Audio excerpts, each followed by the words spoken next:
Bom dia, igreja.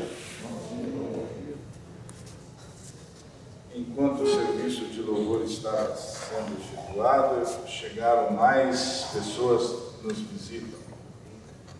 Eu estou vendo um grupo lá atrás. Pode ficar em pé, por gentileza?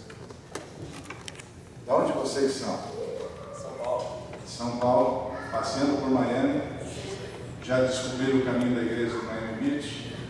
Estão intimados a voltar mais vezes. A porta aqui, muitos gaúchos não tem flanela. Agora, perto de vocês, tem membros da igreja, a Ulisses, a Nani, Monique, Jennifer. Cumprimente os nossos visitantes, por gentileza. Diga assim: Jesus ama vocês, mas também volte mais vezes. Deus abençoe. Muito bom isso, né? A igreja hoje está cheia de visitantes. E eu estou com o coração a mil, já vou dizer por quê. A internet é um veneno. O Facebook é um vício. Para alguns até maléfico demais. Mas foi através do Facebook que outro dia uma pessoa apareceu na minha página. Uma pessoa que há 30 e tantos anos eu não via. E continuo não vendo, só vendo as fotografias, naturalmente. Uma prima minha que mora em Florianópolis apareceu. E há 30 e tantos eu não via. A gente cresceu junto. Então é um benefício do Facebook ter encontrado essa pessoa. E hoje, outro dia, também apareceu um amigo de uns 14 anos atrás. Apareceu lá na internet. Aí, Marcão! E a minha alegria, eu disse para vocês, do coração amigo, que esse amigo está aqui hoje. O Altair Klein. Ele, a esposa, uma filha, tem mais dois barracos, dois meninos, homem mesmo, né? Nas gêmeos, que ficaram no Brasil. Altair, que felicidade você está me proporcionando, estando aqui presente na igreja de Altair, lá de Cascavel, no interior do Paraná, na igreja de Miami. Frequentava minha casa, nós fazíamos muitas coisas acontecendo naquela cidade, né? E agora estou aqui vendo Altair, muito bom, muito gostoso. E vendo os visitantes, as pessoas, que tem o pessoal de Belém do Pará. Trouxeram suco de cupuaçu, não? Açaí. Açaí, não, bom. Muito bom ver vocês, gente. Muito bom ver vocês. De Curitiba, bom, isso aqui já é da casa, né? Não precisa nem citar que isso é da casa. Gente, muito gostoso ver vocês. Muito bom estar aqui na casa de Deus, adorando a Deus com vocês. Que é mais importante. Outro dia eu estava pensando no povo judeu. Nos tempos de Cristo, como o povo judeu almejava um Messias libertador com espada, um Messias militar. Eu não desculpo em hipótese alguma os líderes judaicos, porque eles sabiam, através dos estudos das Escrituras, o tempo da vinda do Messias. Eles sabiam a maneira como o Messias viria, e eles sabiam o modus operandi do Messias. Isaías 53 fala disso. Eles conheciam. Ora, os magos do Oriente, quando vieram visitar Jesus Cristo seguindo a estrela, estudavam profecias. Ele comenta no livro O Desejado de Todas as Nações. E eles viam, eles sabiam o tempo da vida de Cristo. E os líderes religiosos não. Agora, me perdoem, eu tenho que desculpar o povo comum. Sempre existiu o povo comum sofredor. E o povo sofre. A história do povo comum judeu é sofrida. Pensa bem. Pensa bem. 400 e tantos anos de cativeiro egípcio. Teve gente que nasceu e morreu no cativeiro, sem saber o que é ser gente, o que é ser uma nação. Nasceu escravo, morreu escravo. Depois, cativeiro assírio, invasões assírias. E os reis assírios eram tremendamente cruéis. Depois o cativeiro babilônico. E agora, no tempo de Cristo, o cativeiro romano, a imposição romana. Então o povo comum é sofredor. O povo comum sofria. Eu tenho que desculpar esse povo. Davi rei de Jerusalém, fez a sua morada em Jerusalém. E em 587 a.C., o templo que Salomão edificara foi destruído por Nabucodonosor. Em 537 voltou a ser reconstruído. A conquista de Alexandre o Grande trouxe um pouco de domínio pelos gregos, mas esse domínio terminou com a revolta dos Macabeus. Roma agora domina o mundo. Herodes é feito rei da Judéia, e sendo ele um brilhante arquiteto, ele reconstrói o templo aos seus moldes, à sua maneira, e era uma glória, não tanto quanto a de Salomão. Faça para mim o primeiro templo. Tem uma ideia aqui do primeiro templo de Salomão? Olha o tamanho daquela pia de purificação, olha o tamanho do altar. E depois você vê ali o lugar santo, lá tem um sacerdocinho diante do altar de incenso, e lá para dentro o lugar santíssimo. Era glorioso, toda aquela coisa de ouro, madeira da casa recoberta de ouro, coisa fina. Depois mostra o templo de Herodes. Aí você vê o templo de Herodes, também uma bonita arquitetura, glorioso, havia muito ouro entre aquelas pedras. Mas com toda esta glória que Jerusalém possuía, veja que apesar do sofrimento do povo judeu, eles ainda tinham em Jerusalém a sua glória. Mas nessa glória que o povo possuía em Jerusalém, sobre esta glória, Jesus chorou um dia. Pode manter os slides, tá bom? Jerusalém, Jerusalém, que matas os profetas e apedrejas os que te foram enviados, quantas vezes eu quis reunir os teus filhos, como a galinha junta os seus pintinhos debaixo das suas asas, e tu não o quiseste. Notem, meus amigos, Jesus Cristo está falando de Jerusalém, que muitas vezes ele quis os filhos de Jerusalém, ele quis trazer debaixo das suas asas, como Deus, mas Jerusalém não quis. Você começou a perceber a razão do sofrimento do povo judeu? Começou a perceber por que o povo judeu sofre? Por que eles passavam por tantos cativeiros? Um dia, Jesus está saindo do templo, pode passar os slides, e os seus discípulos estavam ansiosos, querendo mostrar a ele as glórias das construções do templo. Ali está o verso: tendo Jesus saído do templo, ia se retirando quando se aproximaram dele os seus discípulos para lhe mostrar as construções do templo. E ele, porém, lhes disse, parece que jogou água fria neles: não vedes tudo isso? Em verdade vos digo, que não ficará pedra sobre pedra que não seja derribada. Uma profecia tremenda sobre a glória que Israel possuía. Tudo vai ser derrubado. E esta profecia se cumpriu no ano 70 depois de Cristo, quando os exércitos romanos, sob o comando de Tito, invadiram a Palestina. O templo e grande parte da cidade foram destruídos.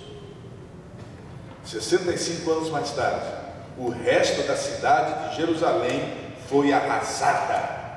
Quem vivia lá ou morreu ou foi levado cativo. Foi uma época em que Bar Kokhba, um falso Messias, dirigiu uma revolta e quase teve êxito, mas Adriano acabou com a revolta e a cidade foi completamente destruída. E o lema da vitória entre os romanos era Hierosolima est perdida. Jerusalém está perdida. Como pode? Como pode a cidade tão gloriosa, construída com tanto esmero, com tanto carinho, como pode estar perdida? Como pode ter caído nas mãos de um povo ímpio? Como pode ter caído nas mãos de um povo idólatra? Jerusalém caiu na mão de um povo idólatra, os romanos. Perdeu-se a glória. Triste demais. E em Jerusalém hoje existe um muro ocidental, ou o muro das lamentações. Pessoas ficam ali nesse muro orando noite e dia. O muro era a divisa do antigo templo, destruído há 2000 anos, e as fendas do muro estão cheias de orações escritas lamentando o prejuízo. O povo que sofre. Acho que o André e a Cícia visitaram isso aí, se for até Jerusalém, né? Viram o muro, não chegaram a ver o muro. Ali existem orações nas fendas do muro, pessoal pedindo ainda a Deus misericórdia sobre Jerusalém. Durante a Guerra dos 6 Dias, em 1967, conta-se que Moshe Dayan, um estadista israelense, teria posto uma simples oração, uma única oração com uma palavra, pode trocar: paz. Chega de guerra, ninguém aguentava mais tanto sofrimento. O fato, meus irmãos e amigos, é que Israel sofreu tanta perseguição no passado, tanta perseguição, foram caçados como animais, assassinados de maneira fria. Estima-se que 6 milhões de judeus morreram na época Hitler. Eu conheci uma pessoa que passou por essas prisões e viu, parece que seu irmão ser morto no Holocausto. Conheci as pessoas lá na Andrews, lá em Michigan. Ela conta com horror o que eles passaram, que eles viram. Que povo mais sofrido, que povo mais perseguido. Para o sul de Jerusalém, não muito longe de Jericó, encontram-se as montanhas de Gileade. Hoje está no reino da Jordânia. Pode trocar? Ali você vê as cadeias de montanhas de Gileade. Gileade era famosa no Antigo Testamento por causa de uma planta chamada Cistus cetricus, que produzia uma resina aromática e também tinha poderes medicinais. Naquele tempo haviam muitos tipos de simpatia para a cura. Além, o que existia em Gileade era verdadeiro. Essa resina, ela tinha poderes medicinais. Mas havia muitos curandeiros. Eles diziam que esse povo aparece em tudo quanto é lugar, né? Em qualquer época também. Ovos de gafanhoto eram bons para curar uma série de males. Então tinha gente saindo catando ninhos de gafanhoto para tirar os ovos de gafanhoto. Ovos de gafanhoto. Eles diziam que dente de raposa curava uma série de doenças. Então tinha, imagine a caça de raposa para arrancar o dente da miserável, coitada, para curar. E pior, pasmem, eles diziam que se você arrancasse a unha de um homem que tivesse sido enforcado, essa unha era milagrosa. Imagina gente catando, se não catando gente enforcada, enforcando alguém para arrancar a unha dele, para curar seus males. Deixe um pouquinho esses artifícios físicos de lado, não os abandone. Cadê a caixinha? Rafael tem uma caixinha. Vamos colocar esses artifícios numa caixinha, depois vamos pegar de volta. Venha comigo agora para o tempo de Jeremias. Qual era a situação do povo de Deus? A religião do povo de Deus está corrompida. Jeremias prega mensagens de reavivamento. Ele mostra que a corrupção do povo de Israel tem origem em corações maus. Ele prega contra as alianças feitas com os povos idólatras. Mas ele se entristece e chora ao ver que o povo está doente espiritualmente e não busca a cura. Jeremias capítulo 18, eu quero ler com vocês, pode colocar o slide, eu quero ler, não tem a passagem, só deixa no slide aí, eu quero ler aqui na Bíblia com vocês, 8 verso 18 em diante. Ó, se eu pudesse consolar-me na minha tristeza, o meu coração desfalece dentro de mim, eis a voz do clamor da filha do meu povo de terra muito remota, não está o Senhor em Sião, não está nela o seu rei, porque me provocaram a ira com suas imagens de escultura, notem, com os ídolos dos estrangeiros, passou a cega, findou o verão e nós não estamos salvos, eu estou quebrantado pela ferida da filha do meu povo, eu estou de luto, o espanto se apoderou de mim, acaso não há bálsamo em Gileade, ou não há médico? E por que pois não se realizou a cura da filha do meu povo? O coração do profeta está traspassado pela condição sem esperança da nação. Ele vê calamidades vindo, ele vê um povo doente e não busca o verdadeiro remédio. Mas por que o povo povo, sofrendo do jeito que está no cativeiro, persiste na idolatria. Já que os deuses estrangeiros fascinaram tanto o povo, Deus abandona o povo em terras estrangeiras, permitindo o cativeiro. Mas a culpa não é de Deus. Deus não abandonou o seu povo, o povo se abandonou de Deus. Fazendo um paralelo sobre a colheita não vingada, você vê ali no verso 20, passou a cega, vingou o verão e não estamos salvos. O profeta mostra que o povo se vê perdido, sem glória, como a própria situação de Jerusalém, como vimos anteriormente nos slides anteriores, sobre Jerusalém estar perdida. E ele se encontra triste, com o coração quebrantado. Ele diz: a filha do meu povo, a atual geração do povo de Deus, está ferida. E se você, a expressão no hebraico é que ele está horrorizado.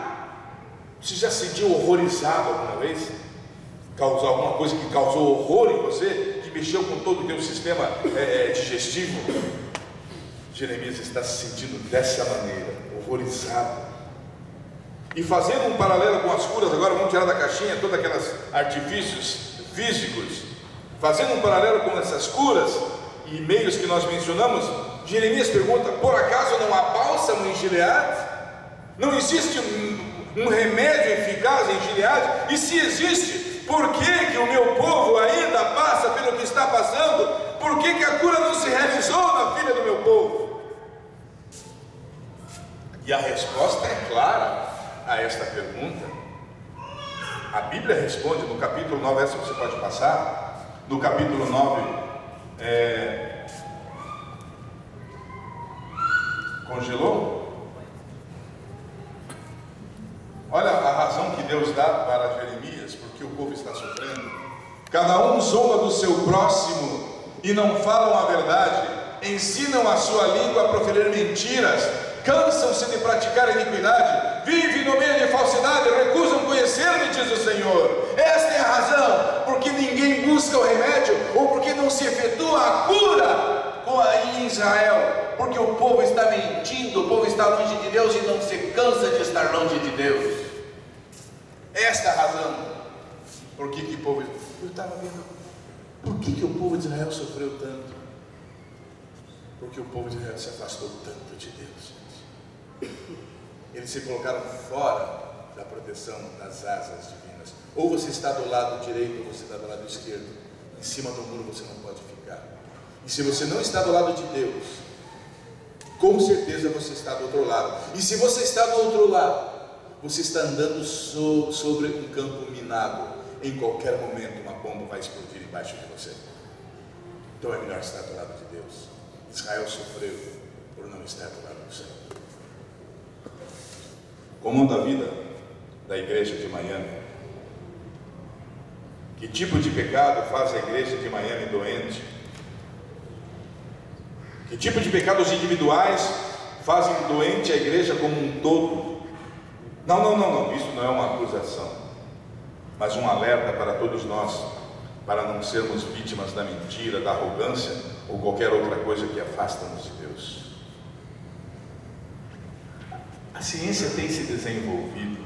Bom, a cada dia também aparecem doenças, né? O tanto de doenças que aparece a cada dia. E a ciência então corre atrás de desenvolver a medicina para combater as doenças. E as farmácias e supermercados existem prateleiras repletas de remédios e complexos vitamínicos para tudo. E apesar disso, de toda a ciência na medicina, existem remédios que são piores que a doença. Eu vi a história de um homem que tomava tanto remédio para dor de estômago, e mais tarde ele descobriu que tinha uma gastrite aguda causada por remédios. E a vida é assim. Você busca soluções humanas para a sua vida. E quando você busca soluções humanas para a sua vida, é trágico. A situação se torna negra. Por exemplo, o homem inventou o automóvel para o seu bem-estar, para tornar a vida mais fácil, correto? E hoje ele enfrenta poluição e congestionamento e fica irritado no trânsito. Chega em casa estressado, brigando com o cachorro e com todo mundo por causa do trânsito. Interessante, né? O homem criou o ar-condicionado para ter seu conforto e às vezes fica resfriado pelo ar-condicionado que vende mais dentro da casa. Não é verdade. Tiramos férias para descansar e viajamos tanto que que quando chegamos às festas estamos mais cansados do que quando saímos. Soluções humanas.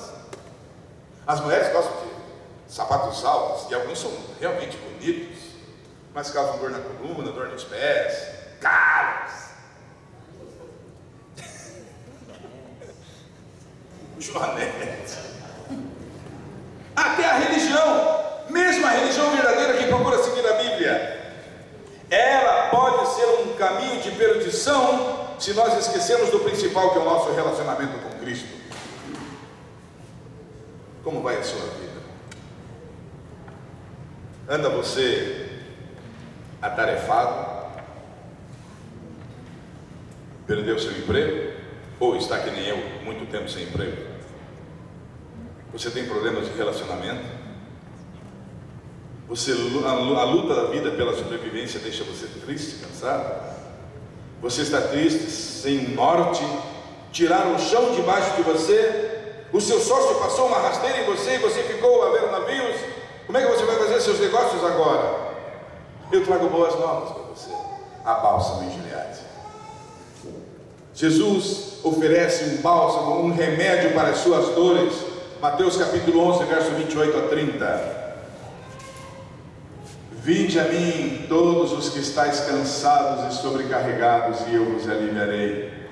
Tomai sobre vós o meu jugo e aprendei de mim, porque sou manso e humilde de coração, e acharei descanso para as vossas almas, porque o meu jugo é suave e o meu fardo é leve. Não hesite, não demore, ele espera você. Jerusalém caiu e foi declarada como perdida, mas a sua fé não precisa ser declarada perdida. Você lembra da história de Zaqueu? Lá em Lucas 19 está essa história. Zaqueu era um cobrador de impostos judeu, mas ele cobrava impostos dos judeus a favor do governo romano, considerado, portanto, um traidor da nação, um publicano. Zaqueu, todo o contexto de Lucas 19 mostra que Zaqueu era ladrão. Ele cobrava mais, fazia os seus cachorros por fora, e com isso ele era um homem rico, um homem odiado, mas um homem respeitado. Quando Zaqueu aparecia na sua pinta na cidade, e alguns diziam: lá vai o ladrão, aquele que vai roubar nosso dinheiro no final do mês. Zaqueu, no entanto, tinha um desejo: conhecer Jesus. Zaqueu, ele ouvira falar de Jesus, e ele queria saber quem era Jesus. E existe uma diferença de saber o que Jesus faz, o que uma pessoa faz, e quem é essa pessoa. No caso de Jesus, Zaqueu, Jesus, eu quero saber quem é Jesus. E ele morava em Jericó, e um dia, um alvoroço, Jesus está entrando em Jericó, e gente na rua principal, eu imagino aquela gente apinhada dos dois lados, e aquela multidão querendo ver Jesus, e Zaqueu: Jesus está na cidade, eu quero ver Jesus, eu quero conhecer Jesus, e sair correndo. Mas Zaqueu tinha um problema, ele era baixinho, tinha que pegar embalo para poder subir no meio fio, não tinha meio fio na época, né? Mas o detalhe é o seguinte: Zaqueu era baixinho, e aquela turma, aquela multidão não deixava ele ver Jesus, então ele teve uma ideia: eu vou subir num sicômoro, uma figueira brava. A figueira brava, ela tem galhos grandes que já partem de trás, é fácil, até um baixinho pode subir. Em Florianópolis, na Praça 15, tinha, não sei se tem ainda, uma figueira centenária. Os galhos sangrantes vêm lá de baixo, são escorados com estacas de metal, porque aquilo é uma relíquia da cidade, é uma figueira protegida. Então é fácil, eu estava vendo aquela figueira e disse: mas é fácil, para Zaqueu era fácil, o galho vem lá de baixo, é fácil Zaqueu subir nessa árvore. E Zaqueu subiu naquela figueira para ver Jesus passando, e quando Jesus está passando por baixo, ele era assim: Zaqueu, desce daí. Não, ele me conhece, ele me viu. Desce que eu preciso ir na sua casa, eu tenho algo a te oferecer, Zaqueu. A Bíblia diz que Zaqueu desceu rapidamente daquela figueira e recebeu Jesus com alegria. E tem versões da Bíblia que falam assim: recebeu Jesus gostoso, a alegria no seu coração, porque Jesus tinha o bálsamo de Gileade para curar as dores de Zaqueu, Dulce. Ele tinha uma água mineral para oferecer, e Zaqueu desceu e recebeu Jesus com alegria, porque o bálsamo estaria para curar a sua ferida espiritual. Não importa a natureza da sua ferida, se é emocional, se é espiritual, se é social, Jesus pode ser o bálsamo para a cura. Certa vez, em uma igreja em São Francisco, uma mãe estava com sua filha pequena num dia de calor e o pregador estava pregando um sermão tão eloquente que a mãe bebia das palavras do pregador e a menina inquieta do lado querendo água porque estava calor. Mãe, eu quero água, estou com sede. Tá bom, filha, já já. E a mãe preocupada, tentando não perder nenhuma palavra do pregador, e a menina: mãe, eu quero água, estou com sede. E aquela coisa, e até que a menina disse assim: mãe, tem um homem que tem água, posso pedir para ele? E ela disse: pode, é uma solução. Mas não deu atenção devida ao que a menina estava realmente pedindo. E continuou. E para o seu desespero, a menina vai pelo corredor e sobe na plataforma. Havia água no púlpito. Foi colocada para o pregador. E a mãe olhou para ela e disse: meu pai, não é minha filha. E a menina interrompe a pregação e disse: senhor, pode me dar água? O pregador olhou para ela sorrindo, abriu a garrafinha de água e deu para ela. Sabe, quando você vai a Jesus Cristo, Ele está pronto para oferecer a verdadeira água para você. A água que sacia, o bálsamo que cura. Está você disposto a aceitar o bálsamo de Gileade? Jesus disse: vinde a mim, os que estáis cansados. Você está cansado? Está cansado de sofrer com o egoísmo dos outros? Você está cansado das lutas que a vida lhe impõe? Está cansado da religião formal que você experimenta? Cansado de ver os outros prosperando? Cansado dos problemas, das ansiedades, dos temores? Não deve ser assim, porque existe bálsamo em Gileade. Vinde a mim e eu vos aliviarei, disse Jesus. Você está cansado, está triste? Existe bálsamo em Gileade. Não sei qual foi o seu problema ou qual é o seu problema. Não sei se você luta contra algum pecado. Não sei se as dores que você sente são consequências de estar longe de Deus. Não sei se você enfrenta problemas citados há pouco, mas isto eu sei: há bálsamo para as suas feridas, existe cura para as suas dores emocionais e espirituais. Esqueça tudo o que eu falei: a história de Jerusalém, a história do povo judeu, a história da menina, mas não esqueça isso, por favor. Humilhai-vos, portanto, sob a poderosa mão de Deus, para que Ele, em tempo oportuno, vos exalte, lançando sobre Ele toda, não uma parte, toda a vossa ansiedade, porque Ele tem cuidado de vós. Sim, existe bálsamo em Gileade. Esse bálsamo pode salvar você. Que Deus abençoe. Deus abençoe a todos nós. Acredite, a bálsamo de Gileade.